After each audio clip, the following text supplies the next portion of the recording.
Bangladesh DGF এর যারা প্রধান শীর্ষস্থানীয় কর্মকর্তা, তারা বর্তমানে পাকিস্তানের আইএসএ এর সাথে তারা গোপন মিটিং করতেছে।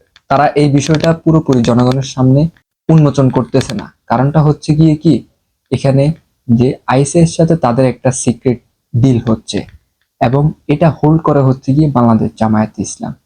কারণ ইন্ডিয়াকে ডিস্টেবিলাইজ করার জন্য। কারণ হচ্ছে পাকিস্তান এখন তার যেই ভারতের সাথে যে তার বৈরিতা, এটার জন্য ব্যবহার করবে বাংলাদেশকে।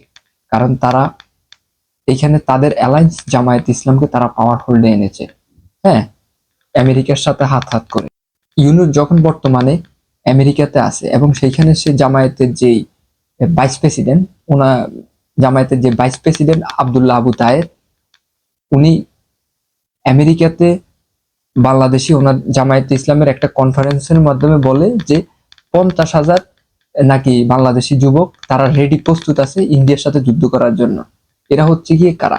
এরা হচ্ছে জামায়াতের ভিতরে যারা আছে, জামায়াতের ভিতরে জামায়াতের যে ছাত্র সংগঠন ইসলামী ছাত্র শিবির, এই ছাত্র শিবিরের যেই জঙ্গি ফর্ম গুলো আছে, যে টেররিস্ট ফর্ম গুলো আছে, এদের আন্ডারে যে হিজবুত তাহরীর, আনসারুল্লাহ বাংলা, আপনার আরো যেই যেই যেই টেররিস্ট গ্রুপগুলো আছে, যেগুলা সরাসরি আপনার জামায়াত ফান্ডেড, জামায়াত ব্যাকওয়ার্ডের, এরা মূলত একটা গোপন মিশনে যাচ্ছে ইন্ডিয়াকে প্রভোকেশন, এটার বাংলা হচ্ছে গিয়ে মনে হয় উস্কানি উস্কানি দিচ্ছে, যে ইন্ডিয়াকে থ্রেট দিচ্ছে যে ওরা যুদ্ধের জন্য প্রস্তুত। তার মানে এটা স্পষ্ট বোঝা যাচ্ছে যে 50,000 তারা বাংলাদেশের ভিতরে টেররিস্ট তৈরি করে ফেলেছে ইন্ডিয়ার সাথে যুদ্ধ করার জন্য।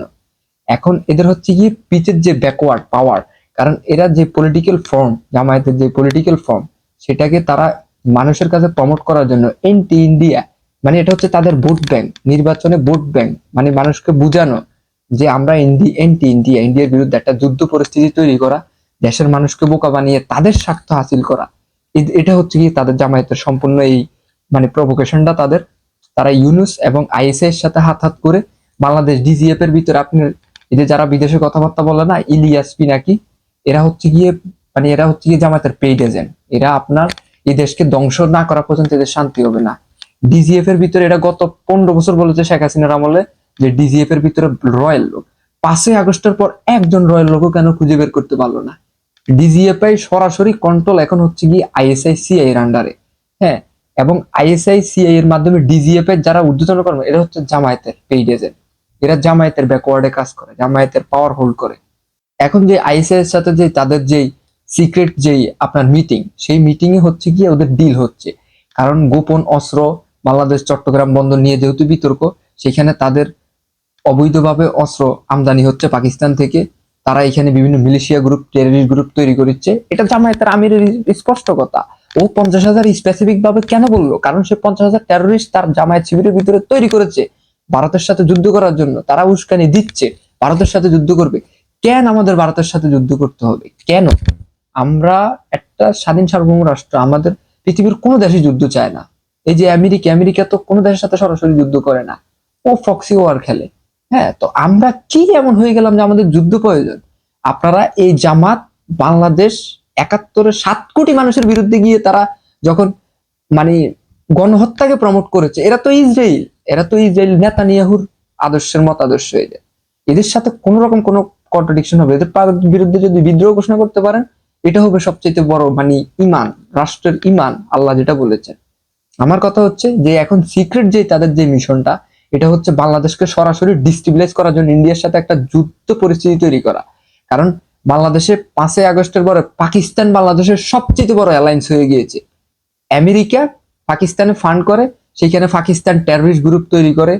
কাশ্মীর বাংলাদেশ হবে দ্বিতীয় কাশ্মীরের মতো মনে করেন যে ভয়াবহ পরিস্থিতি তৈরি হবে। আপনার সমস্ত টেররিস্টের উৎপত্তি হচ্ছে গিয়ে পাকিস্তানে। আপনার পাকিস্তান একটা বাস্কেটবল, এটার কিছু নাই। একই সময় পাকিস্তান বাংলাদেশে ভারত আজকে $4 ট্রিলিয়ন ইকোনমি। পাকিস্তানের ইকোনমি বাংলাদেশের চাইতে খারাপ, 350 বিলিয়ন মনে হবে। এদের কিছু নাই, এরা হচ্ছে সন্ত্রাসী একটা জাতি। আপনারা জানেন এরা গণহত্যা করেছে 71 সালে আমাদের মানুষের উপরে। অতএব এদের সাথে আমাদের কোন রকম কোনো ডিপ্লোম্যাটিক রিলেশন থাকবে না, কোন রকম কোনো কিছু থাকবে না। শেষ। জামায়াত পাকিস্তান এরা হচ্ছে এক। আজকে এরা বাংলাদেশকে যুদ্ধের মুখে দাঁড় করাচ্ছে। আপনারা জনগণ প্লিজ আপনারা আপনাদের হাত উঠান, আপনারা এদের বিরুদ্ধে সোচ্চার হন। বাংলাদেশটা অলরেডি বাংলাদেশের অর্থনৈতিক ক্রাইসিসে আছে, পলিটিক্যাল ক্রাইসিস, বাংলাদেশে কোনো বিনিয়োগ নাই, সমস্ত পরিস্থিতি খারাপ। তার ভিতরে দিয়ে এই আইএসআইএস ডিজিএফ এর সিক্রেট মিটিং, এই মিটিং এ সম্পূর্ণ ইন্ডিয়ার সাথে তাদের মিলিশিয়া গ্রুপগুলো প্রক্সি যুদ্ধ খেলবে, যেটা জামাত শিবির কন্ট্রোল করে, হিজবুত তাহরির, এগুলা। কারণ সেম সময় দেখেন, একই সময় ডিজিএফআই সিক্রেট মিটিং করেছে কোথায়, আপনার পাকিস্তানে, সেম একই সময়। আবার ইউনুস জামায়াতের যেই ভাইস প্রেসিডেন্ট, তাকে নিয়ে আমেরিকা ইউএন জেনারেল অ্যাসেম্বলিতে সে ভ্রমণ করে।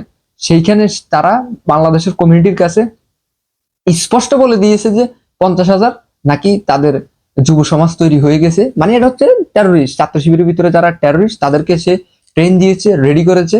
এখন আরো ওদের যে আর্মস ইকুইপমেন্ট, মিলিটারি ইকুইপমেন্ট, এগুলো প্রয়োজন, এগুলো তারা আমদানি করবে ইলিগালি, বাংলাদেশকে ডিস্ট্রিবিউলাইজ করবে। অতএব বাংলাদেশকে যুদ্ধ পরিস্থিতি তৈরি করতেছে এই জামায়াত ইসলাম।